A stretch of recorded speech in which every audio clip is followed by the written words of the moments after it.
Oi pessoal, tudo bem? Hoje o assunto da nossa aula será tabela periódica.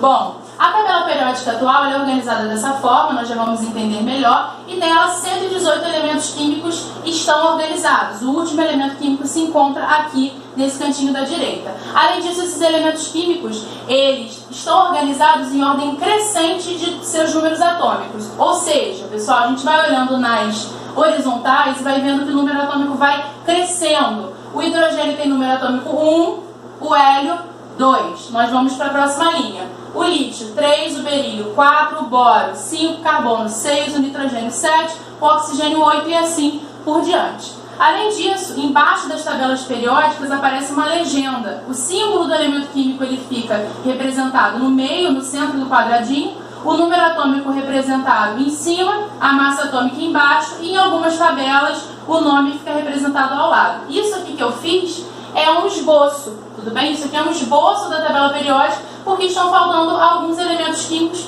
que eu não coloquei para não ficar muito confuso, para não ficar muito aglomerado. Tudo bem, pessoal? Além disso, a tabela periódica ela apresenta linhas na horizontal e linhas na vertical. As linhas na horizontal são conhecidas como períodos. E os períodos, eles estão associados ao número de camadas eletrônicas que os elementos apresentam, que os elementos que estão nesse período apresentam. Ou seja, pessoal, todos os elementos que estão no primeiro período apresentam uma camada. Então, o hidrogênio e o hélio apresentam uma camada eletrônica. Todos que estão no segundo período apresentam duas camadas. No terceiro período, 3 camadas. No quarto período, 4 camadas. No quinto período, 5. No sexto período, 6. E no sétimo período, 7 camadas. Então, os períodos eles estão associados ao número de camadas eletrônicas que esses elementos apresentam. Bom, eu coloquei aqui um exemplo do sódio. Como nós podemos ver, o sódio está no terceiro período. Então, nós esperamos encontrar 3 camadas. Bom, pessoal, se o número atômico dele é 11, ele também tem 11 elétrons, já que ele é neutro. Então, a camada K, que é a primeira, tem 2 elétrons. A camada L, que é a segunda, tem 8. Tudo bem? Eu posso já colocar o 8 direto, porque 8 mais 2 dá 10. Ainda está faltando um elétron. Esse elétron que está faltando vai para a camada N. Então, aqui nós temos mais um elétron. 2 mais 8 mais 1, um total de 11 elétrons. Então, pessoal, o sódio possui 3 camadas eletrônicas, como o próprio período dele já nos mostra, tudo bem? Então, isso é uma confirmação de que o período, ele é, na verdade, ele está associado ao número de camadas eletrônicas que aquele elemento apresenta. Combinado? Bom, pessoal, além disso, além então dos períodos, que são as linhas na horizontal, nós temos as linhas na vertical. As linhas na vertical são conhecidas como grupos ou família. Quando a gente quer se referir a essas linhas na vertical como grupos, nós usamos essa numeração aqui em cima. 1, 2, 3, 4, 5, 6, 7, até chegar em 18. Então, nós temos no total 18 grupos. Se nós quisermos chamar de família, nós utilizamos essa numeração aqui embaixo, números romanos. 1A, 2A, 3B, 4B, 5B, 6B, 7B. Essas 3 famílias aqui são chamadas de 8B. Depois volta para 1B, 2B e aqui em cima volta para o A. 3A, 4A, 5A, 6A, 7A e 0. Então, essa maneira de nós chamarmos que está em verde é uma maneira mais antiga, é uma numeração mais antiga. E a de cima é a mais atual, tudo bem? E aí fica a critério de vocês qual vocês preferem. Então, pessoal, no total eu tenho esses 18 grupos. Esses grupos, essas famílias, os elementos que estão presentes nesses grupos, eles estão presentes nesses grupos porque eles apresentam as propriedades físicas e químicas semelhantes. Então, eu posso dizer que berílio, magnésio, cálcio, estrôncio, bário e rádio, que são esses elementos químicos aqui, né, presentes na família 2A, eles apresentam, então, propriedades físicas e químicas semelhantes. Combinado?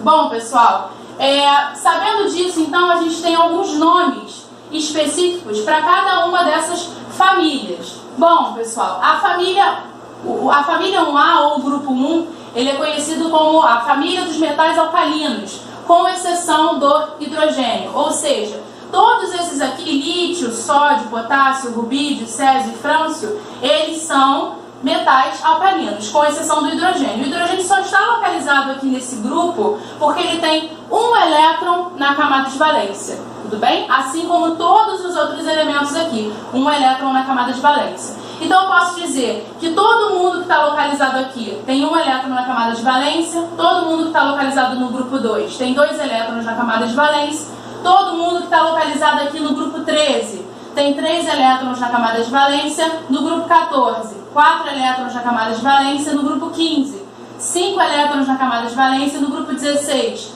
6 elétrons na camada de valência, no grupo 17, 7 elétrons e no grupo 18, 8 elétrons, com exceção do hélio, que possui 2 elétrons na camada de valência. Combinado? Pessoal, esses elementos que eu acabei de falar, que estão no grupo 1, no grupo 2, no grupo 13, até esse grupo 18, são chamados de elementos representativos. Porque justamente o número do grupo, ele é equivalente ao número de elétrons na camada de valência desses elementos. Combinado? Então, esses aqui e esses daqui são conhecidos como elementos representativos. Combinado?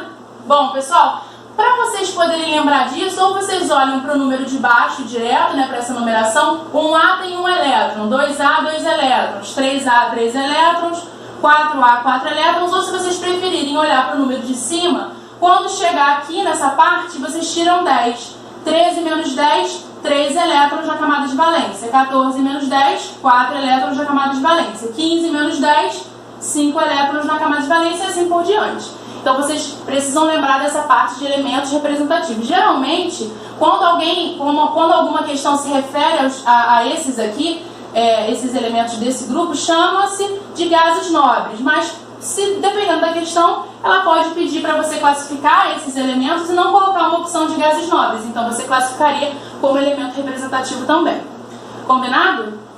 Bom, então a gente estava falando que o grupo 1, a família 1A, ela é conhecida como a família dos metais alcalinos, justamente, pessoal, porque esses metais, quando eles são colocados em água, quando eles reagem com água, eles formam bases. E essas bases, elas têm um caráter básico. E o caráter básico é a mesma coisa que caráter alcalino. Então, por isso que eles receberam o nome de metais alcalinos, com exceção do hidrogênio. Lembrem sempre que o hidrogênio só está aqui porque ele tem um elétron na camada de valência. Mas as propriedades dele são totalmente diferentes de qualquer outra família. Então, na verdade, ele não possui uma família. Tudo bem? Ele não tem família, ele só está localizado nesse grupo. Combinado? Bom, pessoal, os metais alcalinos terrosos, que são os metais pertencentes a esse grupo 2, né, ou a família 2A, eles têm esse nome por quê? Alcalinos, por conta da mesma situação de cima. Então, eles formam com muita frequência substâncias básicas, ou seja, substâncias alcalinas, por isso o nome é alcalino. E terrosos porque esses metais, eles se encontram em diversos minerais que estão presentes no solo, que estão presentes na terra. Então aí esse nome terroso, para vocês lembrarem de terra, tudo bem? Bom, o grupo 16, ou família 6A, eles são os calcogênios. O grupo 17, ou família 7A, são os halogênios. O grupo 18, que são, ou o grupo 18, ou então aqui a gente tem esse zero para representar, são os gases nobres, pessoal. Esse termo nobres, nobreza, em qualquer, não só para os gases nobres, mas também para outras situações, ele é utilizado, ele está relacionado com uma baixa reatividade. Os gases nobres são chamados assim, nobres, porque eles têm baixa reatividade, ou seja, eles não costumam naturalmente se ligar a outros elementos químicos, nem a átomos de mesmo elemento químico, nem a átomos de elementos químicos diferentes. Ou seja, os gases nobres, eles são gases monoatômicos. Então, o hélio, ele se apresenta assim na natureza, hélio gasoso. O argônio se apresenta assim. Todos eles são gases monoatômicos, ou seja, só tem um átomo, que é justamente esse átomo que está presente aqui, tudo bem? Um átomo, monoatômico, monoatômico. Então, ele não tem a tendência de se ligar a outros átomos. Nem outros átomos, tudo bem, do mesmo elemento químico, nem de elementos químicos diferentes. Então, isso representa uma baixa reatividade. Ele tem uma baixa reatividade. Por isso, ele é chamado dessa forma. Eles são chamados assim, gases nobres. Tudo bem, pessoal? Beleza. Bom, do grupo 13 até o grupo 12, que são esses daqui, ó, do meio, E também esses daqui de baixo, pessoal, esses aqui de baixo, os lantanídeos e os actinídeos, são chamados dessa forma por conta do primeiro elemento da série. Aqui a gente tem o lantânio e aqui tem o actínio. Então eu coloquei essa numeração 1 e 2 porque toda essa série ela está presente aqui, tudo bem? E essa também está presente aqui. A gente só não coloca elas dentro da tabela para a tabela não ficar muito grande. Então, na verdade, tem essa projeção aqui para baixo dessas duas séries que estão localizadas aqui embaixo. Lantanídeos e actinídeos. Então, do grupo 13 ao grupo 12, incluindo essas duas séries, nós temos os metais de transição. Porque todos esses elementos aqui são metais. Combinado? Bom, pessoal, agora eu vou falar de uma classificação um pouquinho mais geral dos elementos químicos. Eles podem se classificar como ametais, metais, gases nobres e hidrogênio. Vamos primeiro falar da diferença dos ametais para os metais. Vamos ver na tabela como que a gente consegue identificar quem são os metais e quem são os ametais. É só a gente traçar essa escadinha aqui bem no canto da tabela. Para a gente poder lembrar onde essa escadinha começa e onde termina, para poder fazer essa divisão, a gente lembra de uma frase que pode ajudar. A frase é a seguinte: até, assim, Brasil. Até, astato, telúrio. Assim, arsênio e silício. Brasil, boro. Então, sabendo essa frase, até, assim, Brasil, a gente consegue marcar direitinho onde essa escada começa e onde a escadinha termina. Então, todos os elementos que estão aqui acima da escadinha, tirando os gases nobres, são os ametais. E todo o resto para cá são os metais. Além desses aqui que estão representados, também tem aqui, ó, a série dos lantanídeos e a série dos actinídeos. Pessoal, as principais propriedades dos metais, as características, eles são sólidos à temperatura ambiente e apresentam uma alta condutibilidade elétrica e térmica, ou seja, eles conduzem muito bem eletricidade e calor. Nós podemos observar isso com a própria fiação das casas, né? A gente sabe que os fios, a maioria deles são de cobre, e cobre é um metal, então ele é um ótimo condutor. Então, conduz bem eletricidade e também conduz bem calor. Isso a gente também pode observar com uma panela. Tem algumas panelas que não tem cabo de borracha, tem um cabo do próprio metal de que é feita a panela. Então, dependendo da temperatura do fogo, quando você pega no cabo, se você não pegar com uma proteção, você pode até se queimar, justamente porque eles são ótimos condutores térmicos. Tudo bem, pessoal? Além disso, eles apresentam essa propriedade, a ductilidade. A ductilidade é a propriedade de transformar os metais em fios, que é o que a gente faz justamente com o cobre, transforma ele em fio para a gente utilizar nas fiações. A maleabilidade é a propriedade que a gente consegue transformar os metais em lâminas. Isso o Rutherford fez naquele experimento que nós comentamos. Ele pegou uma lâmina finíssima de ouro. Então ele conseguiu fazer isso porque o ouro é um metal. Tudo bem? Além disso, os metais apresentam um brilho característico e tem uma tendência muito grande de formar cátions, ou seja, tem uma tendência muito grande de perder elétrons. Quando eles perdem elétrons, eles viram cátions. Pessoal, os ametais, os estados físicos, né, que os ametais se apresentam, ele pode ser variado. Nós temos ametais que estão no estado gasoso, ametais que estão no estado líquido e ametais que estão no estado sólido. Pessoal, o único ametal que está no estado líquido é o bromo. Tudo bem? Os ametais que se encontram no estado gasoso são nitrogênio, oxigênio, flúor e cloro. Esses quatro.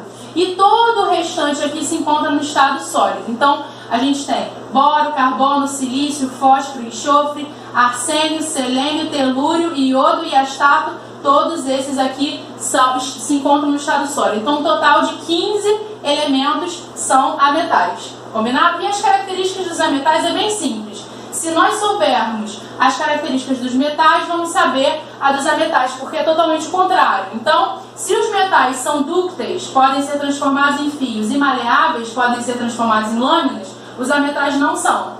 Tudo bem?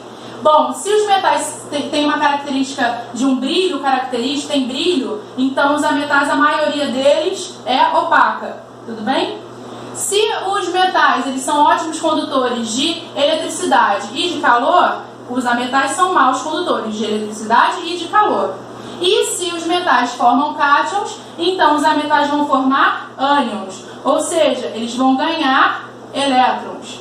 Lembrando que os cátions, quando perdem elétrons, eles ficam com a carga positiva. E os ânions, quando ganham elétrons, ficam com carga negativa. Tudo bem?